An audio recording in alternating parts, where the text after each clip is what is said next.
आपके बारे में जो कुछ मैंने लिखा है ना तो वो किसी जाती दुश्मनी की बिना पर था। दिलीप कुमार साहब को गैर मुतनाज़ तौर पर इंतहाई शरीफ और हयादार एक्टर तस्लीम किया जाता है। बड़े बड़े एक्टर्स ही क्या, इंडिया और पाकिस्तान के करोड़ों लोगों के दिलों पर दिलीप कुमार ने अपनी एक्टिंग और अपने जाती किरदार की धाक बिठा रखी है।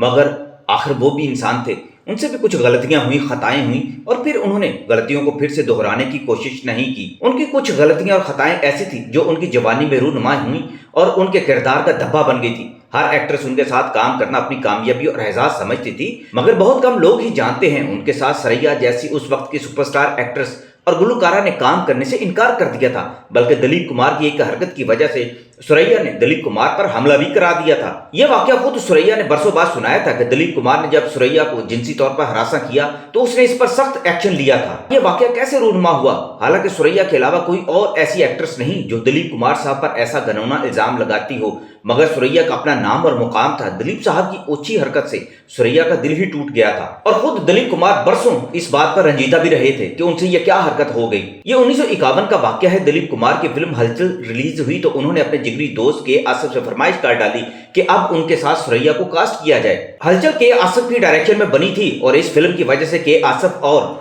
दिलीप कुमार के दरमियान गहरी दोस्ती हो गई थी। देव आनंद और सुरैया की पिछले कुछ सालों से फिल्में सुपरहिट जा रही थी। दिलीप कुमार अपना करियर अब सुरैया के साथ बनवाना चाहते थे। उधर के आसिफ हलचल के बाद मुगले आजम की तैयारियां करना चाहते थे, मगर जिगरी दोस्त की फरमाइश सुनकर के आसिफ ने दिलीप कुमार को तसल्ली दी। के आसिफ पर दिलीप कुमार के दिल की बात भी आश्कार हो गई थी कि दिलीप कुमार जो कामनी कौशाल की मोहब्बत का जख्म उठा चुके थे, उन दिनों काफी अफसरदा रहते थे और उन पर डिप्रेशन का दौर भी चल रहा था। तो उन्होंने सुरैया से बात की और एडवांस चेक काट कर दे दिया कि अब उनकी अगली फिल्म दिलीप कुमार के साथ होगी। इस फिल्म का नाम जानवर रखा गया था। यह के आसिफ की जिंदगी की तीसरी फिल्म थी जिसकी कहानी बड़ी जबरदस्त लिखी गई थी और गाने भी एक से बढ़कर एक तैयार किए जा रहे थे।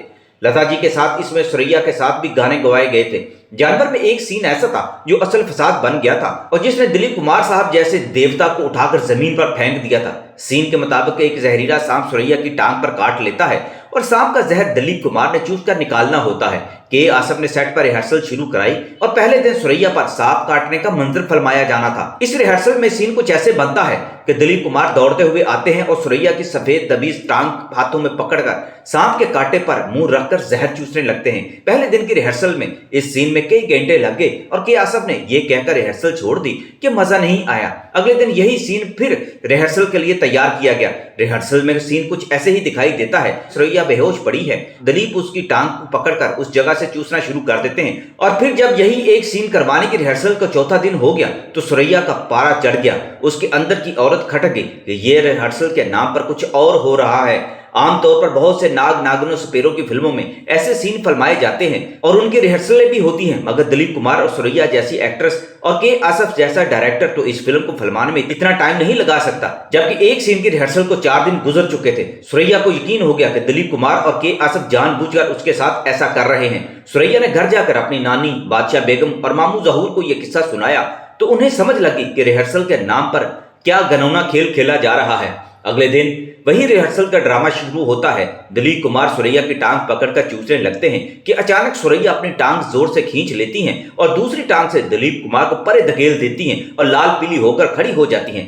सुरैया का मामू जहूर, जो कि इस दौर में फिल्मों का मशहूर विलन भी था, वो आगे बढ़ता है और दिलीप कुमार का गिरेबान पकड़ लेता है और धाड़ने लगता है कि वो दिलीप कुमार को जान से मार डालेगा। यह हंगामा देखते ही के आसिफ दरमियान में आ जाते हैं और बड़ी मुश्किल से दिलीप कुमार की जान बचाते हैं। सुरैया और उसकी नानी ने खरी खरी सुना डाली कि तुम लोग जानबूझकर अपनी हवस पूरी करने के लिए आज 5वें दिन भी यही रिहर्सल करा रहे हो।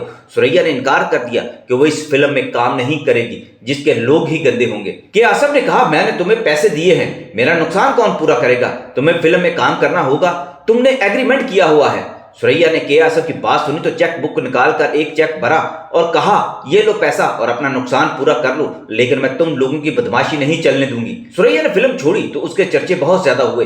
बाद में के आसिफ ने इस फिल्म का इरादा ही खत्म कर दिया। हालांकि जानवर नामी इस फिल्म के कई सीन रिकॉर्ड किए जा चुके थे, गाने भी शूट हो चुके थे। दिलीप कुमार को इसका बाद में बड़ा रंज हुआ कि वो क्या हरकत कर बैठे थे, लेकिन सुरैया ने बाद में जब मीडिया को इस वाकया से आगाह किया तो यह वाकया दिलीप कुमार की जिंदगी का धब्बा बन गया था।